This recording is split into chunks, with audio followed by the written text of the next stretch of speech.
Okay. Okay. Here is a ceiling fan I just transplanted. It was at the living room at our new house. I transplanted it at the rental property. I need to get a pull chain for the motor, but I just recently checked to make sure the blades were on right because it wobbled real bad on high. And then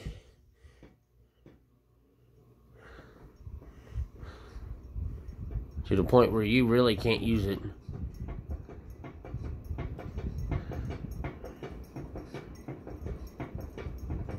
Yeah, it still wobbles.